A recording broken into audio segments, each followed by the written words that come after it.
Hi, everybody, and welcome to Friday Night Flock Talk. I'm Robin Sullivan of the Leather Elves. I hope you're all doing well. Those of you on the northeast coast, I hope you are out from under the snow and you have electricity. And if you don't and you're still watching the live stream, thank you very much for your dedication. I want to do a couple of reminders, the usual introductions to like the Leather Elves on Facebook. And thank you, Nick, for the reminder.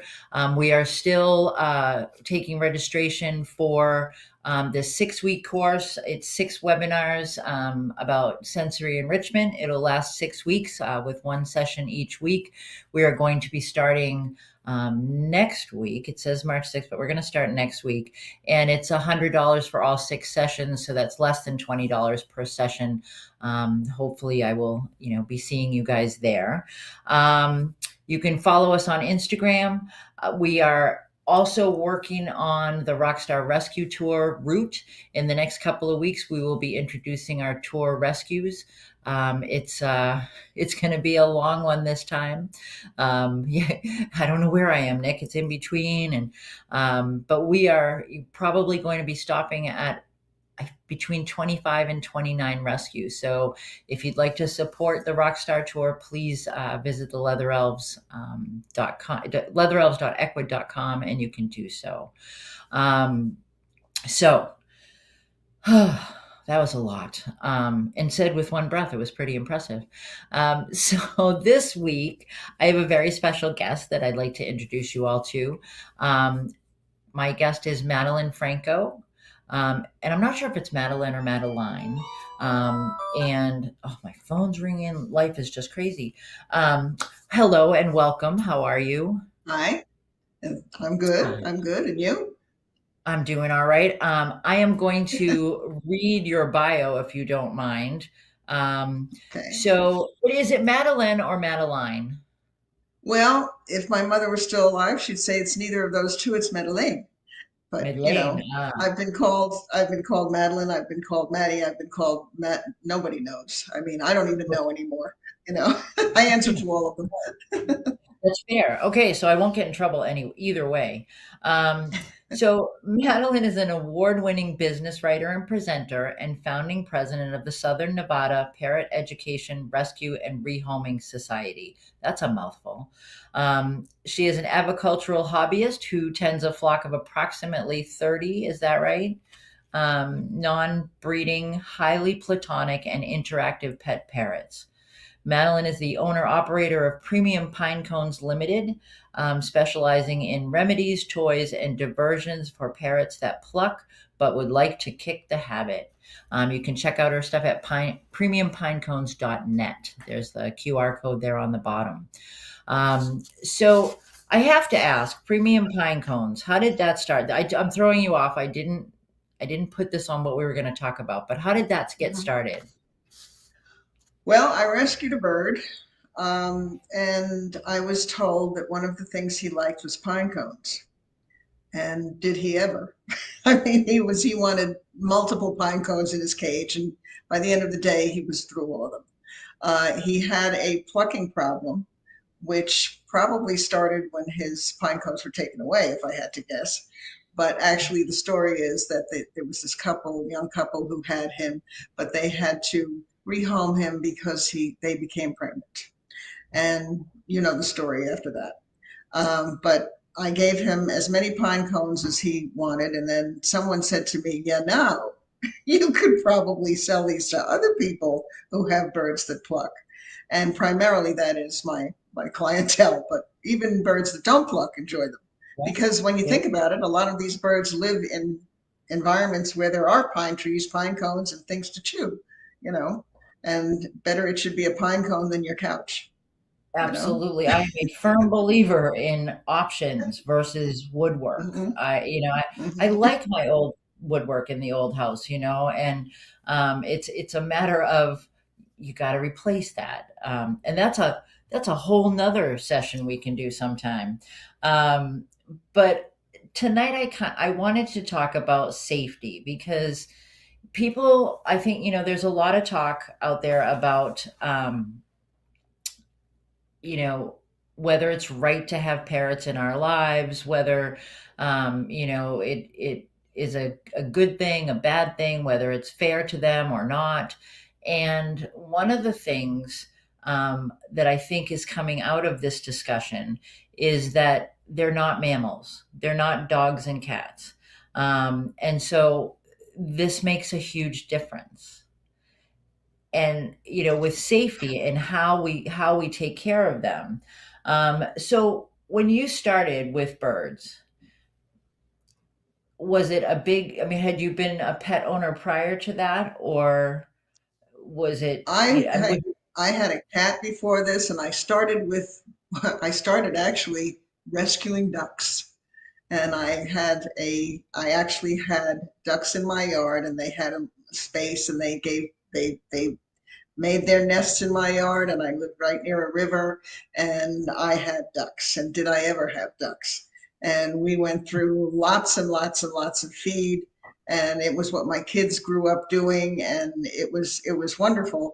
But then I went to Australia, and I saw all these birds, and I said, "Gotta have one of those. Gotta have one of those. Gotta have one of those." And now I do. But who knew? I mean, they are addictive. There's no Mhm. question about it. But it's, as I've told many people, they never criticize the guy who spends 35 years refurbishing a 57 Chevy, but us, they think we're nuts. you know. Sure. So, And it's what can you funny say? when Mark and I tell people that's what we do, that we make bird toy, parrot toys. People, because they ask all the time. He was on a call today, and I heard him say, "We make parrot toys," and then there's a pause, and then they have to explain.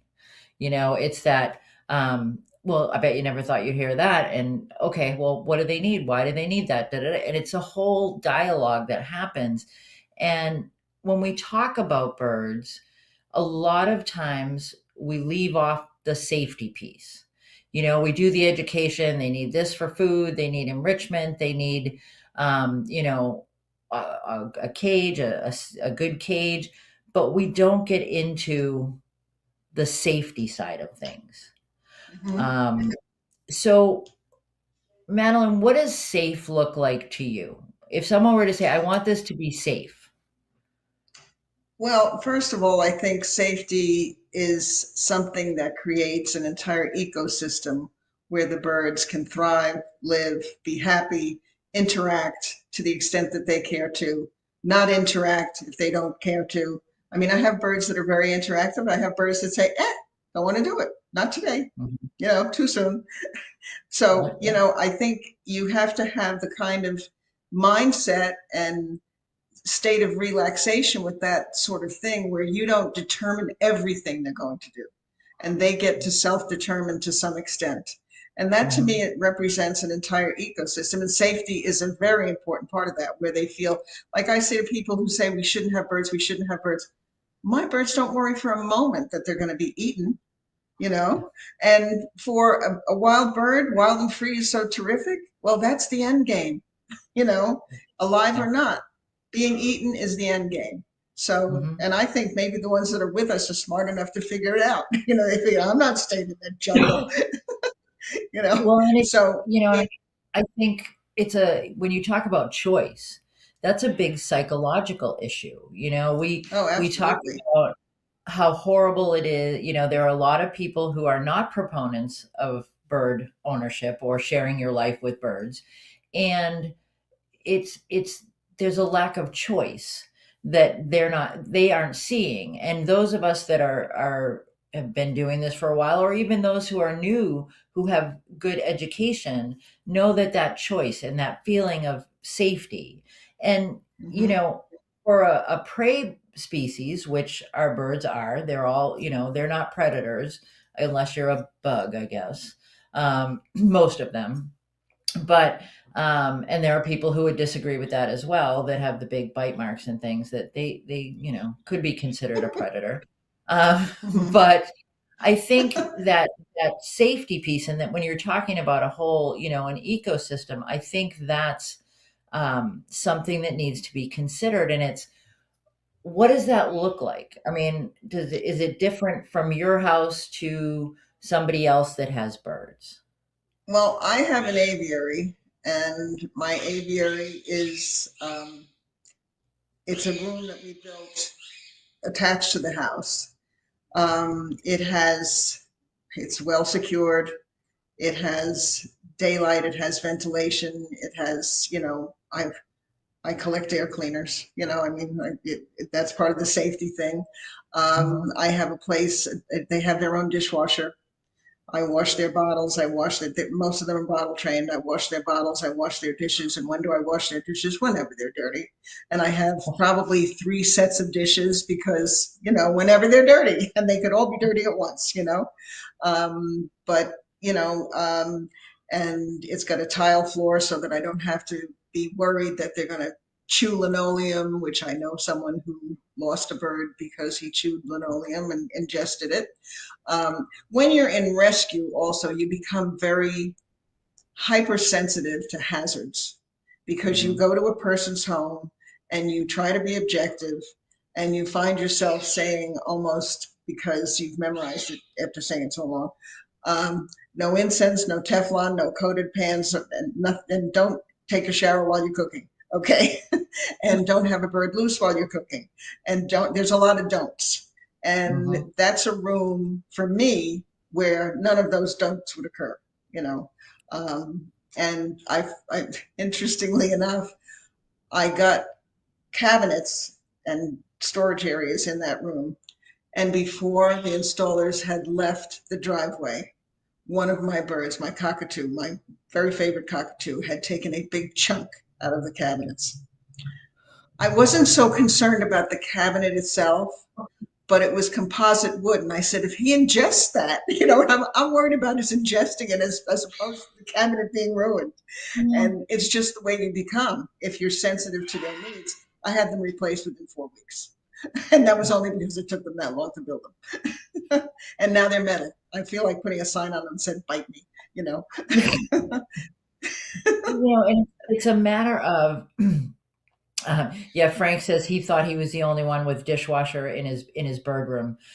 It's so important, and when we look at safety, if we're lucky enough to be able to create that environment from the ground up, to build something on, or to redo an aviary, redo a bird room, I think there are things that we need to take into consideration that it's people think we're crazy anyway, but only a crazy person would think of these. Look at there you go. This is from Madeline did a talk and um, eliminate carpet. I mean, carpet. When you think about it, the hazards of carpet. You want to? Can you expand on that a little bit for people? Well, anything with a fiber that can become disconnected is a Hmm. hazard. Um, Yeah. a lot of people use, and I'm not trying to give anybody a bad deal here, but a lot of people use these little um, plush huts. That didn't work out so well for a small macaw who ingested some of that, and it became tangled in his intestines, and he died.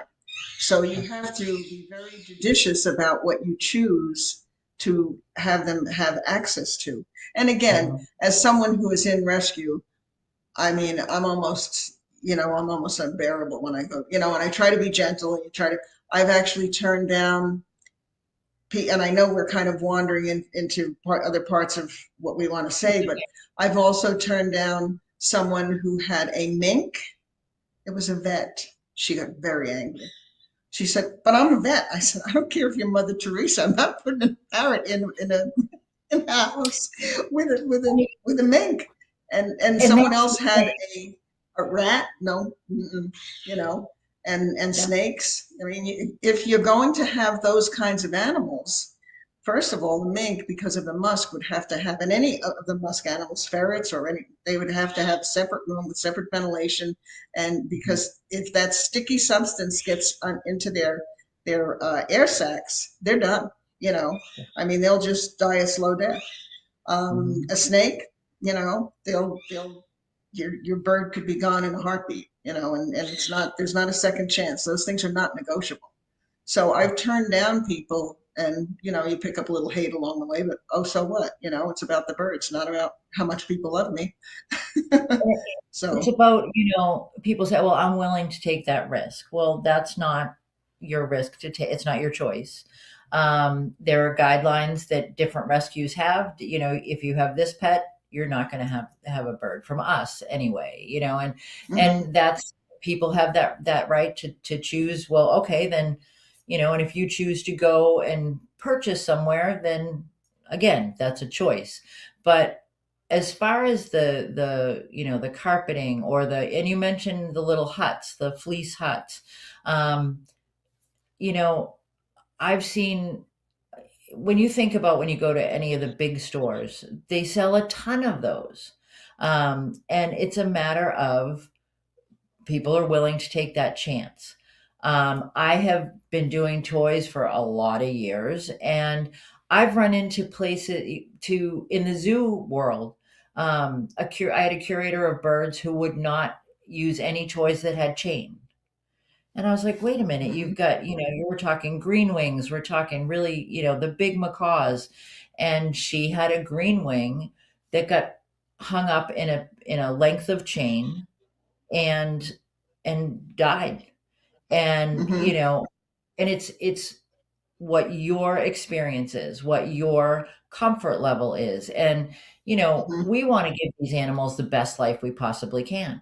So for me, that means following all the rules. If you know that your bird is going to strip something down, I'm going to take that chain out as soon as it's got big spaces on it, because it does become Mhm. a hazard. And you know that was the next thing we were going to talk about anyway, was toy safety. I mean, Mhm. I have Mhm. shown the picture of the cotton orb. I can't tell you how many times, with all the pieces, all the frayed rope. And people say, but that's a safe toy. Well, it was at one time. Well, it's safe until it isn't. That's the Yeah, problem, and you yeah, don't know when that's going to happen. And there right. are certain toys that are okay with supervision, and certain toys Mhm. that should be taken out when there's no one home. And if I go on a long trip, even though my birds have pine cones a lot, I don't leave pine cones in their cages, because who knows? Who Yeah. knows? You know. And if I'm not there, I mean, I've had a bird caught in a chain, and I had my sort of watchbird, to coin a phrase, screaming at me, and I wondered whether she was being skewered. Well, she was warning me that one of the other birds was in distress. He was caught in a toy, and Yeah. I got bitten big time trying to get him Mhm. loose, but I got him loose. And you Yeah. have to be able to sort of take one for the team if your bird is in trouble. And that means you either get a bite, or you get a $700 vet bill, or you get, I mean, you have to be all in. And if you're not all Mhm. in, then, get a pet rock. That's right. Exactly. Well, Yeah. Karen brings up a good point that the happy huts can also be parrot pleasure palaces. Mm-hmm. It's true. Mm-hmm. So, and if that's Yeah. not what your goal is, if that's not the end goal, then you probably don't want to offer that. It's a little tiny nest cavity. And Frank says he tells people to remove the rope perches. He had seen a photo of a macaw that passed away because, hanging from one. And it's true. Just the other thing I want to kind of talk about with safety and toys is it varies from bird to bird. Do Mm-hmm. you have one of those birds that gets hurt no matter what? That it doesn't matter how safe you think something is? Do you have the special bird? Not really. I mean, they're well, it's a whole different thing when you keep a flock too, because some of Mhm. what they do is between, I mean, I've actually seen them pass toys between the cages. One will finish with a toy and give it to another one, or they'll give them a piece of food or something like that. So it's a different thing when you've got a flock. And one of my favorite toys, if you will, is a swing or a boing.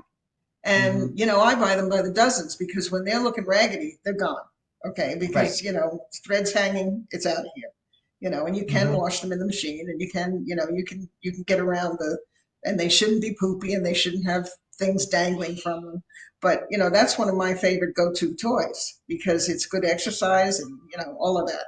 So I don't have anyone who gets in really, really bad trouble so far Mhm.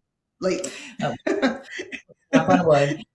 I mean, I've run into the bird that no matter what you do, it's the clumsy kid, and it's Mm, a matter of knowing what your flock, what your individuals are capable of.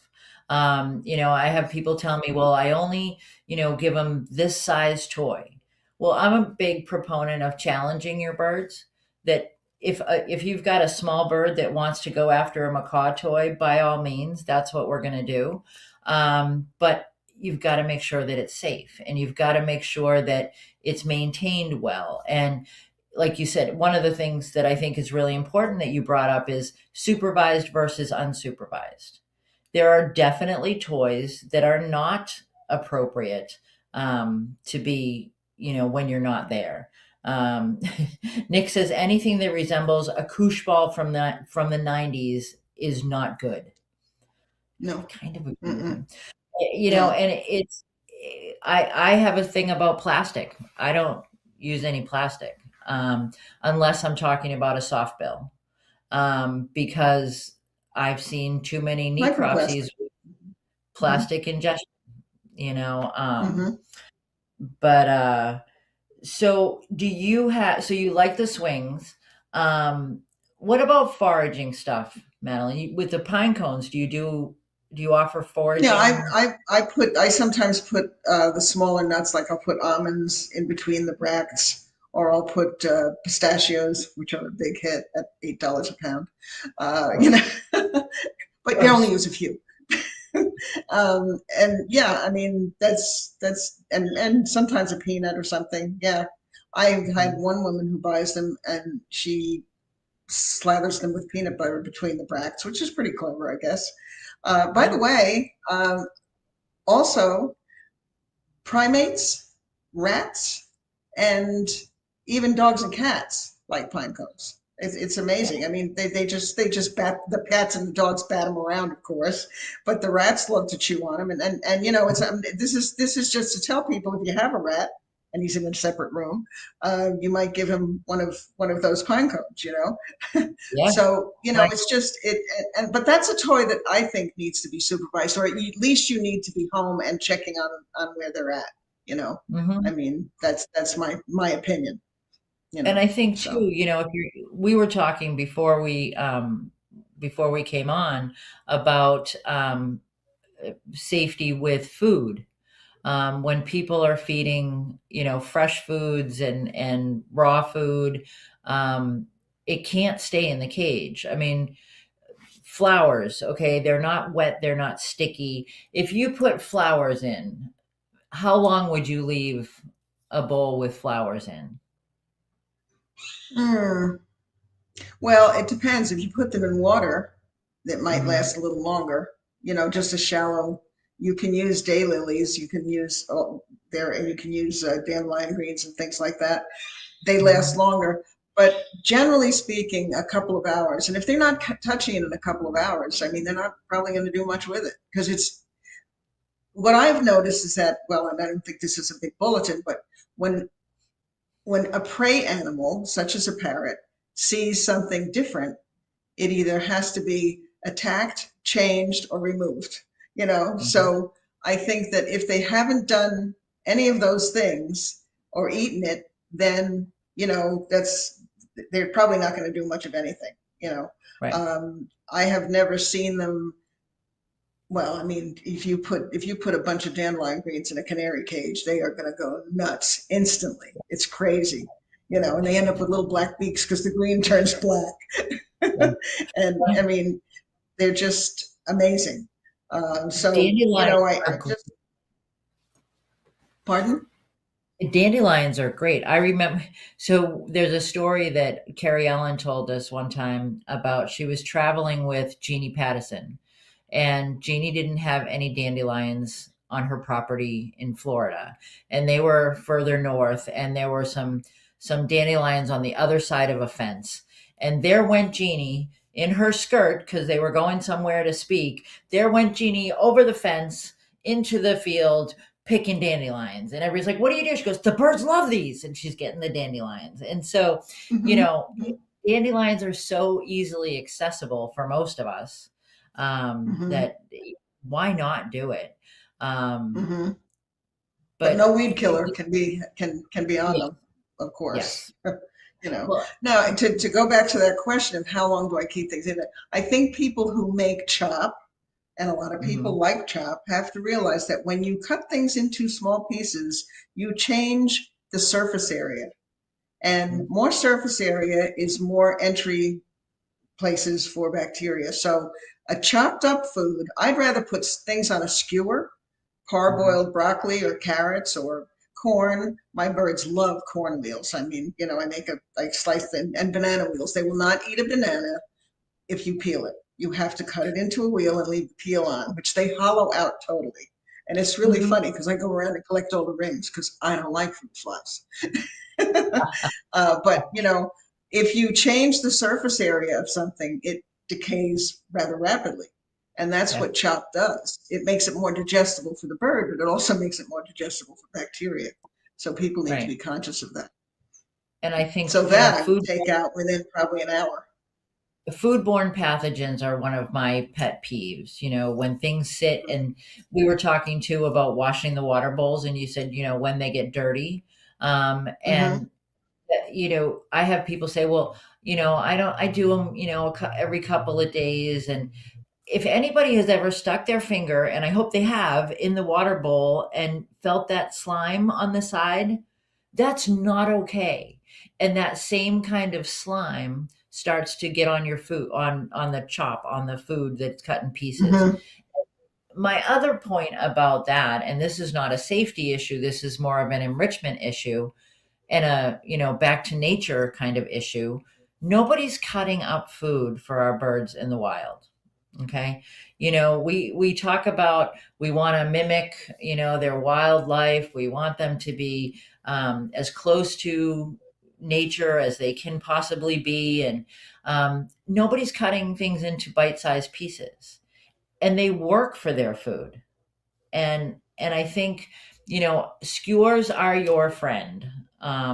It doesn't mean you can leave skewered food forever. I mean, that's, the same Yeah. type of guidelines apply, but why not just give them a chunk of food instead of, cutting it up for them? Those beaks are meant Hmm. to break things and to cut things. Yeah. So It also keeps their beaks trim. It keeps them, if they have to work at something. And I laugh because people say, "Oh, my bird can't open an almond." Well, didn't he just chew a leg off the couch last week? you know, yeah, my favorite. you know, That's one of my favorite things is when people say to me, "My bird won't open the nuts. I have to open it for them." Oh, so you're really well trained. Okay. Nick asked a question here. He said, "I get changing the water bowls because birds poop in them and they make soup. What about the water bottles? How often do you change the water bottles as often?" Water bottles are a life changer. If I had as many birds as I have, if I didn't have most of my birds on water bottles, I would be the Gunga Din of the parrot ring. I mean, it's just crazy. I mean, it's and I wash the bottles in the dishwasher, and I use two dishwashers to do that because they don't all fit.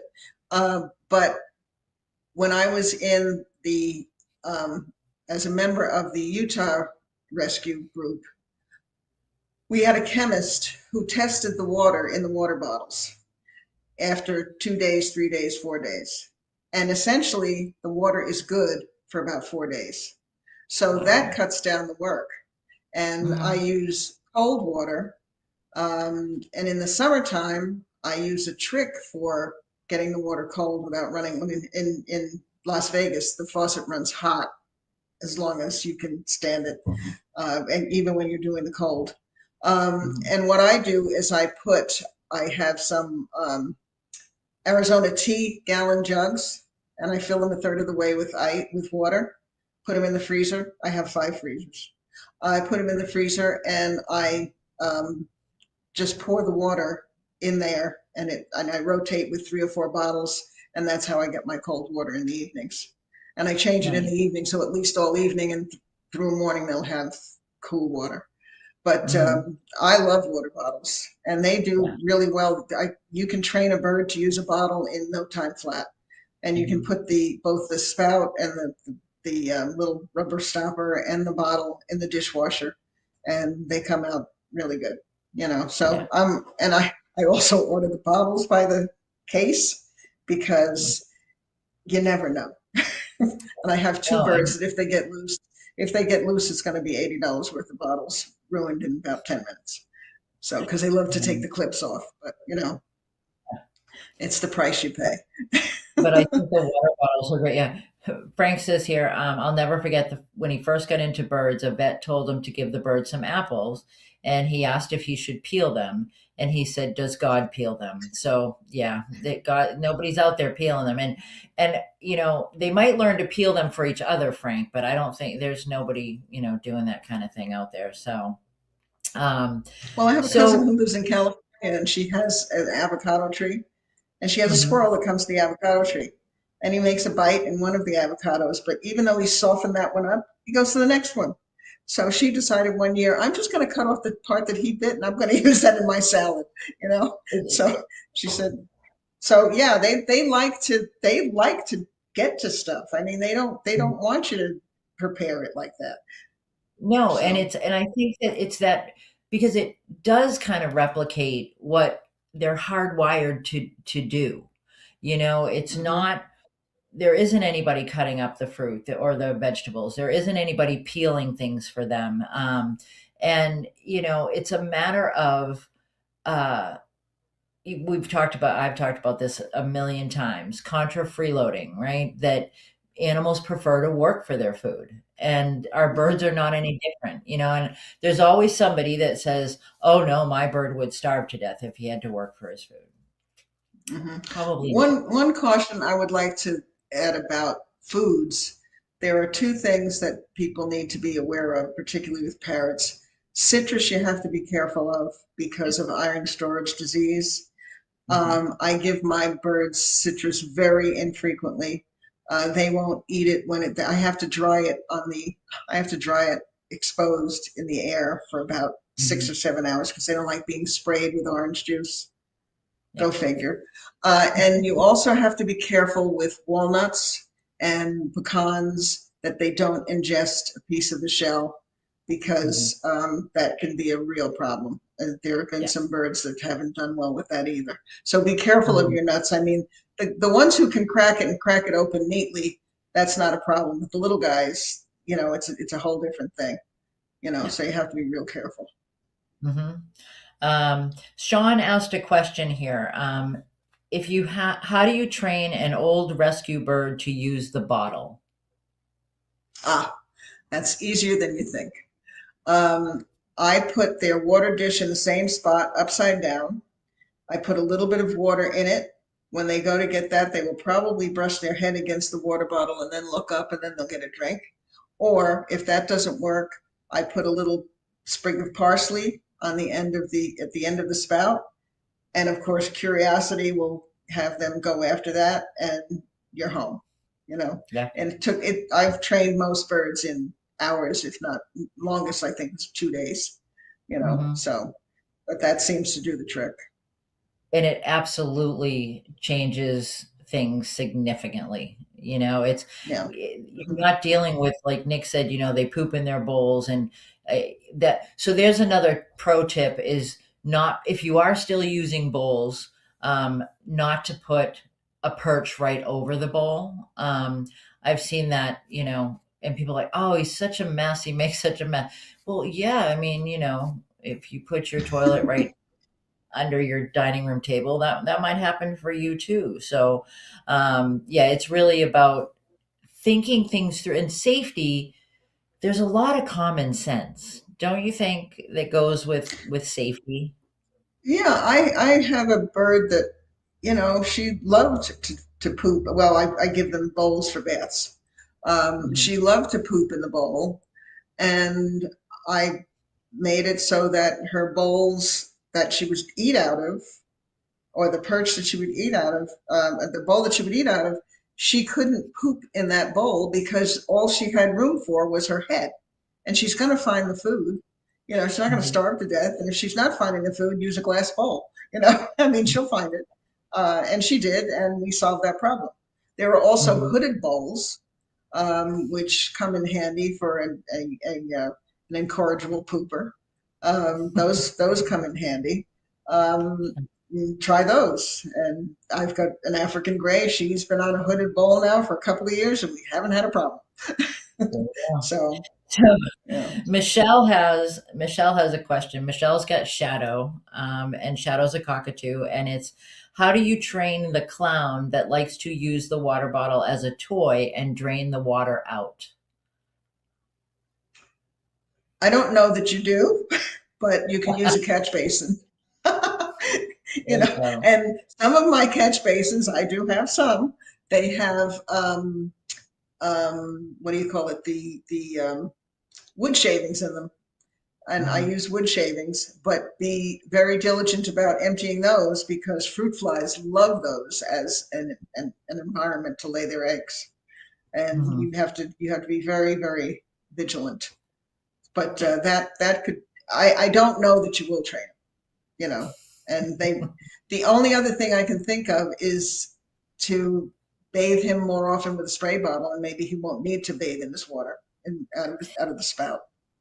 I mean, I know that he does like to just mess around with stuff. Hmm. Michelle has shared a lot of shadow stories with us over the years, and yeah, it is a matter of that's just something to mess with, Hmm. and but yeah, I mean, I think Michelle just putting something underneath it is really the way to go. But again, you don't have to use the water bottle. You can just make sure you're diligent about cleaning out the bowl, which I don't question that you would be. So, um, And one of the things, excuse me, one of the things that you also have to watch for is if it's a metal tray, it's going to rust. So maybe you want to do maybe even a cafeteria tray under that spot. If you know you can't train it out of him, you're going to have to adapt. mhm. If he doesn't adapt, somebody's got to. So that's the way Yeah, it we talked goes. about them being adaptable, but I think we have to be as well. So Joanna says says remember to check the spout. She had a client whose bird loved to dunk, so the water bottle was a great idea until she shoved food up the spout and stopped up her water. Must have been a kike. They That do that would that have been. all the time. Yeah. Um, Yeah, that does have to be checked. And all you have to do is flick your finger under the spout like this. Can you see it? Wait a second. Oh, well. But you just flick your finger under it and see if it's working. And the mhm. ones that the ball that might not be in the right spot, you can bang on the top of the bottle and it'll start to bubble and you'll see that it's working. So There we we go. check bottles a Pro lot. tips, pro tips on the Lixit bottles. Actually, Michelle said that you've met Shadow about 20 years ago when you spoke at West Valley Bird Society. Uh-huh. So, Yeah, um, so could you know be. Yep. the messy bird who will drain his water I bottle. know a lot of Uh, messy birds. um, and Joanna said yes, it was a kike. So yeah, Yeah, that's not surprising at of all. course. So Or the minors. yeah, well, that's we don't see them as often, but yeah. Mhm. So cage safety, let's talk about that. So your guys are they all flocked in an aviary together, or do they have separate cages? Separate cages. I Separate have cages. two that have roommates and they get along well. Um, if you do have two in the same cage, you usually have to make sure that they're both eating because one will be dominant at the food bowl. I always have two bowls if I have two birds in a cage. Mhm. Um, they all, I have some triple stackers, which I use the bottom shelves for, trays and things like that because the dog was too close to being able to terrorize the birds. But now that the dog doesn't go in there, I'm just in the habit of leaving that bunk empty. Um, it's too bad they don't make a double decker cage that's higher, but they don't so far. I may have to design one. But I have them all in the same room. Oh, there's a little spillover, I have to admit, and they do spend time in my space. Used to be my space, and I have the double stackers, triple stackers. Um, I like it because it's easy to service and you reduce your footprint, and a lot of stuff happens that, is really very positive with that situation. Um, then I have some that are in the big macaws are in single cages, Mm-hmm. and my larger cockatoos are in single cages. But the smaller birds are in doubles. So group So, safety, flock safety. mhm. When they come, do they come out, and how They, do you how do you maintain I that? have I have outdoor cages, and there are birds that over the years, now keep in mind this is a flock that's been in place for quite a long time. There are some that I know get along together, Mhm. and I'll put them in the cage. And I have outdoor cages. I have three stainless steel outdoor cages, 6 feet across. They're very nice cages, and you can fit a lot of birds in those, but I don't push it. I mean, I think that there are certain ones that go together well, and there are certain ones that don't go together well. I think it's birds from the same continent that go together well, and it seems to be that. Although I did Mhm. have a couple of buddies. One was a Cuban Amazon, and the other one was a Derbian, and that's Yeah. kind of an interesting pairing. Pairing, both they were males. Really interesting pairing. Nothing sexual, just buddies, And when I would Yep. take the Cuban out, the the Derbian would say, "He's my friend," of course, and that would get him to come out. So I Mhm. mean, and then an Amazon and a also two males. I have an Amazon and a severe macaw that get along. So go figure. But most of the time it's the cockatoos. And I also have a very large play stand. That's an easier thing to manage because I have this big play stand in my kitchen. It's 6 by 6 by 3. It's huge. Mhm. And it was a store display thing. But I put them there. I can put 5 or 6 macaws or 5 or 6 cockatoos, and it's not a problem. Then I Right. have this little um, what, conure, a green cheek conure who likes to dive bomb all of them. And of course, she gets the Moluccans going half crazy, but they get along pretty well. The other thing that I started out doing, if you give them all baths before you Mhm. put them out together, they tend to stay calm Yep. because a wet bird is not a bird that flies very well and can't escape danger as readily. So they Mhm. tend to mind their P's and Q's if you handicap them a bit by making them wet. And when I give my birds baths, they get wet. Mhm. So And that works.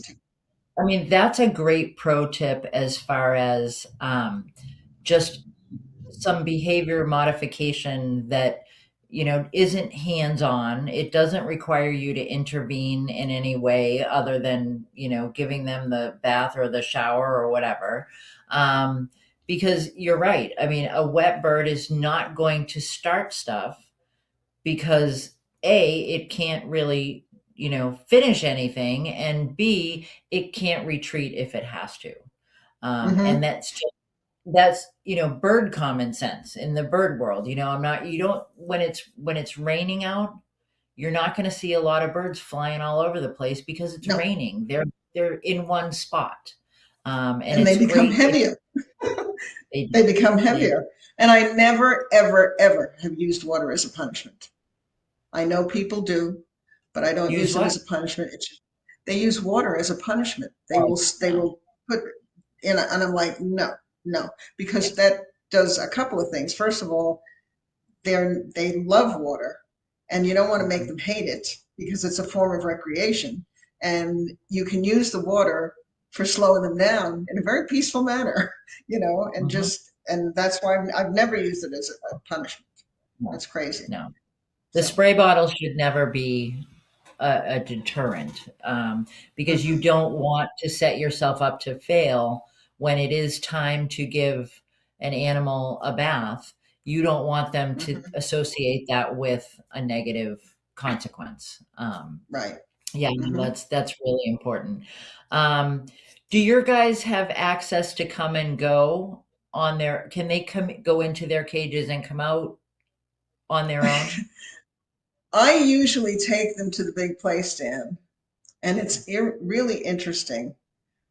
If I take one who's a buddy of another one, I have to take him too. Mhm. And I have particularly one of my the cockatoo that I've had the longest. His name is Tommy, and he's a sulfur crested, medium sulfur crested. When he gets tired of spending time with me or in the kitchen, he just looks at me like, I'm out of here. And he plops to the ground, he drops to the ground, and he just walks back to the bird room and puts himself in the cage. So, I mean, if you let them out often enough, they're going to let you know that they want to go back because I don't put any food on the play stand and I don't put Mhm. any water. And you get time out, but it's not forever. And when they get tired of it or when they get hungry or thirsty, now sometimes I feed them on the play stand if I'm making something that they kind of lean over and start fussing. Sure. I'll feed them from there. Like I was making soup the other day and I gave them some parboiled carrots. That was a big hit, you know Oh, I bet. and that they really like that. But once they were done with that, okay, that's over. We're done. We're out of here. So some of them just let themselves back in. And they love the bird room because that's where their buddies are. You know, Mhm. so and I go in there a And I lot. I spend at least 3 or 4 hours a day there.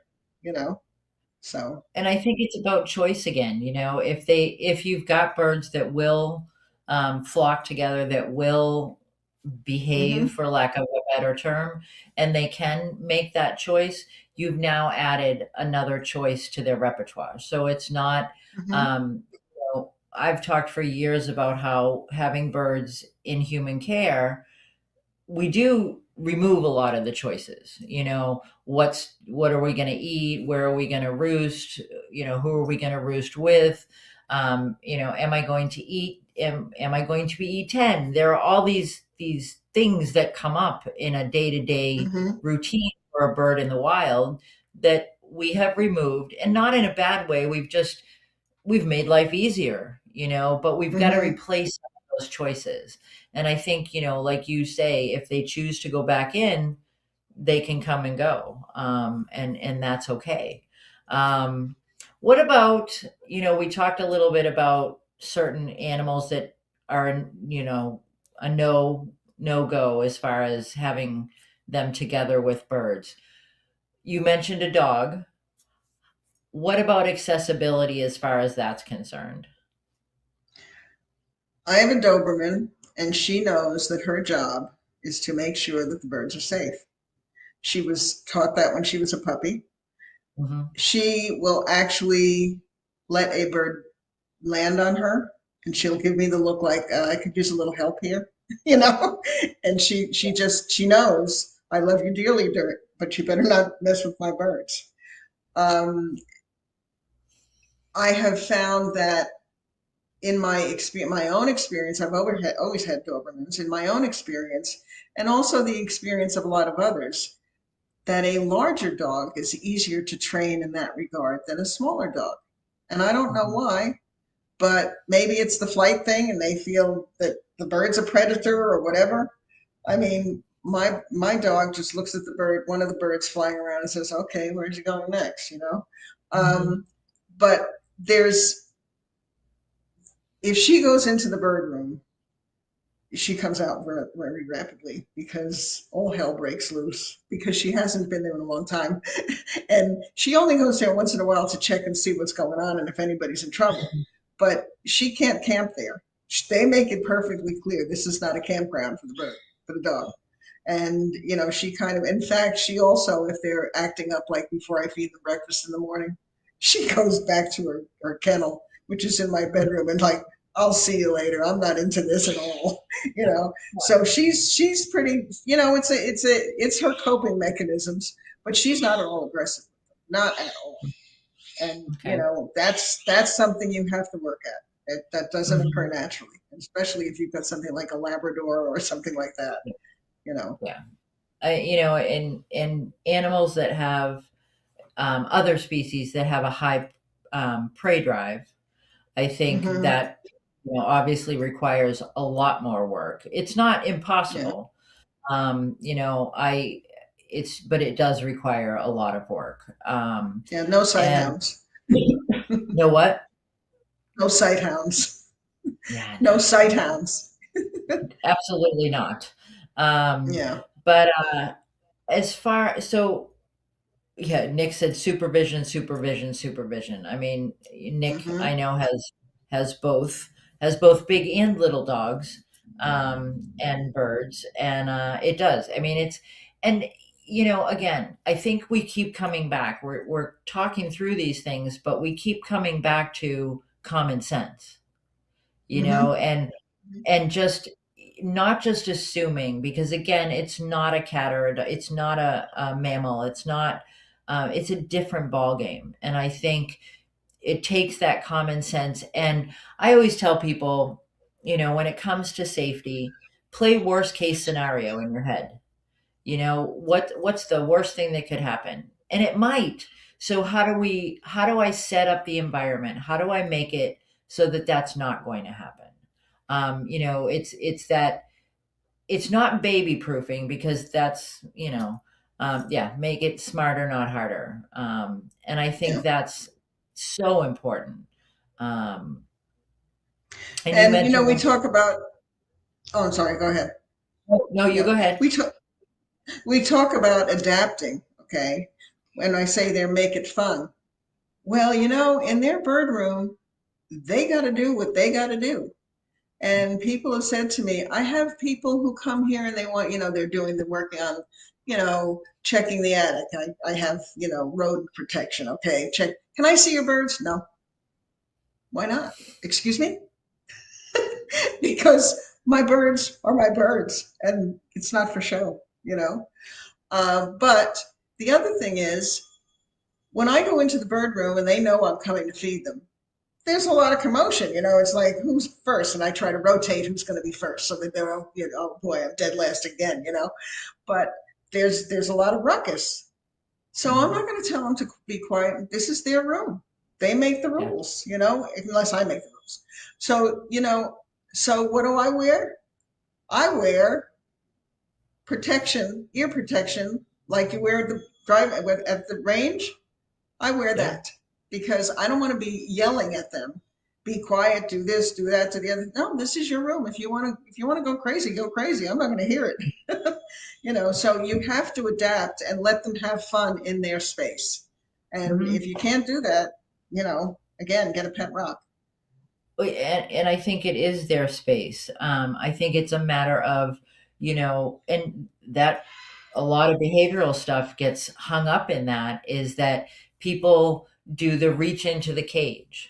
And, now you've stuck your hand in what is, in essence, a nest cavity, right? You've stuck your hand in there. You've entered their space. And I learned this lesson many, many years ago, doing, I was swimming with dolphins, which probably was not one of my better choices in life now in retrospect, but swimming with them. And one of the things they taught us before we got in the water with them was, you don't just reach out and touch them. You don't, because now you're in their living room, for lack of a better Hmm. term. And how would you feel if someone walked into your living room and just started touching you?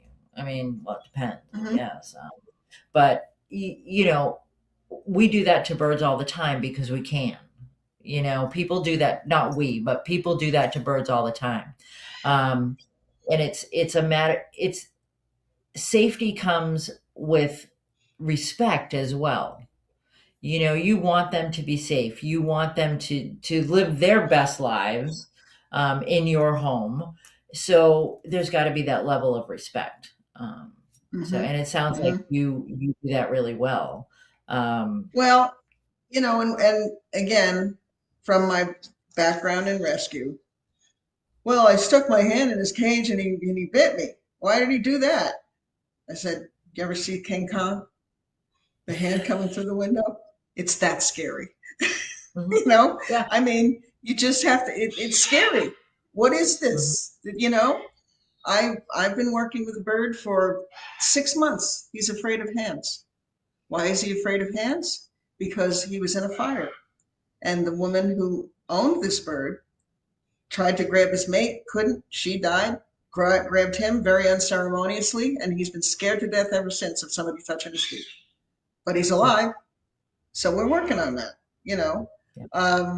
And it's just scary to have some hand come at you. And some birds, you're better off giving up on it. And I have one macaw. She's a doll. Once you get her out of the cage, don't stick your hand in that cage. But I can go in there with the towel and wrap it around her and say hello and cuckoo and all that. And she's like Mhm, butter. Okay. So you have to adjust to what that bird wants. I also tell people you can sometimes, a big bird, particularly, you can sometimes wrap your hand in your arm in a towel, roll it around because some of them are afraid to fall. And especially if they're mhm, not flighted, if they fall, it's a big deal. You know, yeah, you have a 2.5 pound bird and he falls like a rock, he's going to hurt mhm, himself. So that's another yeah, thing you can do. Or you just decide that you agree that you're not going to agree and you use a stick and you try to train him on a stick and you detach the perch while he's still on it if you have to and you just work around it.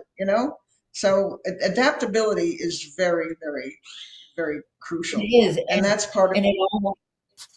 I mean, it circles back around to safety again. If hmm yours and the birds, because the bird is not biting for no reason. So clearly there's a question of safety that that bird has regarding stepping up with you.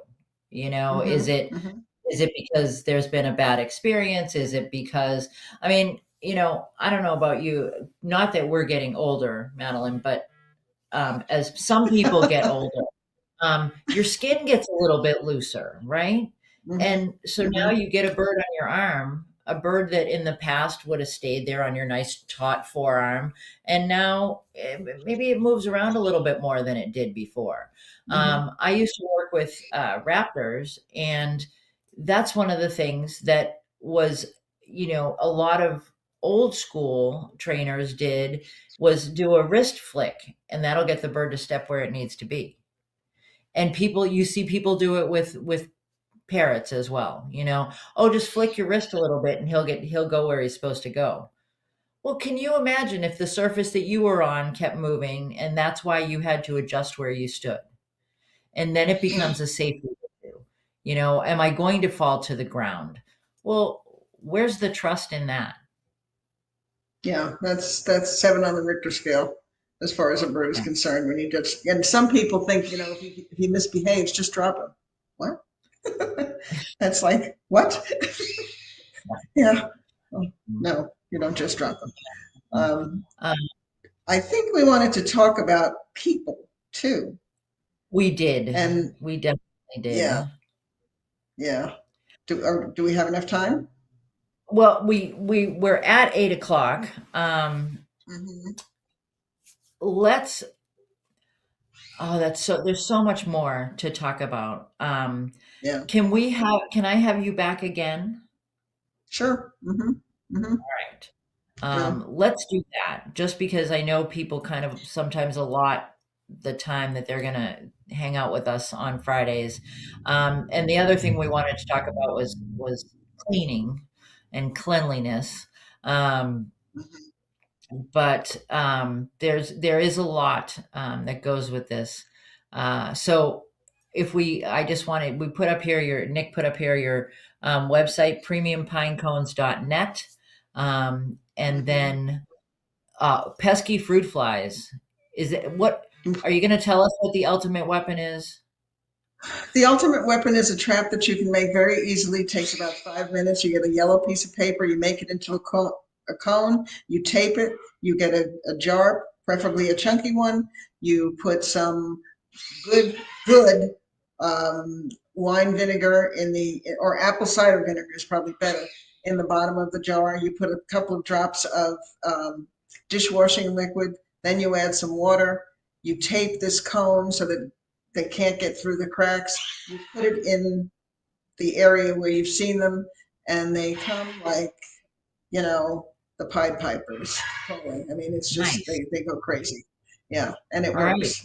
And So if um, it's a simple homemade, real home remedy, and you don't have to pay for anything. But the jar you probably have around, or save one, and the paper, yeah, just yellow paper, because they're attracted to it. I don't know exactly why, but they are attracted to it. It works. It's the best color. In fact, I don't think golfers wear yellow shirts that often for that reason, because they are huh, attracted to it. But that will that will get, and my fruit fly war in Las Vegas starts in February. all right. That's Well, that's how much fun get it is. ready. The thank you. So if you guys take nothing else away from everything that we talked about tonight, if you can get rid of fruit flies, I think that's a win. This is a success. So I want to thank you, Madeline. This has been it's. I appreciate the tips and I hope people got some good information from this. But thank you very much. Thank Um, you. the one I just want to let people know they can still support the Rockstar Tour. Like I said, we're going to announce the schedule soon. And next week we'll be chatting with Debbie Foster. She does behavior work, and so we're going to do some training tips for birds next week. So, Madeline, take care. Good luck with the fruit fly battle. And yeah, Wendy says to please have you back. She remembers you from Parrot Festival several years ago. So, Thank you, Wendy. uh, Okay, everybody, good take enough. care. Have a good week. Stay. Good luck with the fruit flies. And how hot is it out there, Madeline? So all of us on the East Coast can be We safe. got good cage washing weather. It's getting into the mid 60s, and that's how I evaluate the weather. I you know, agree. It is not good cage washing weather in Maine right now. It's going to be in the 20s tomorrow as a high. yeah, So that would be icicles on the bars. That wouldn't be yeah. So good. all right. Have a great week. You guys take care, and we will see you soon. Okay. Bye bye.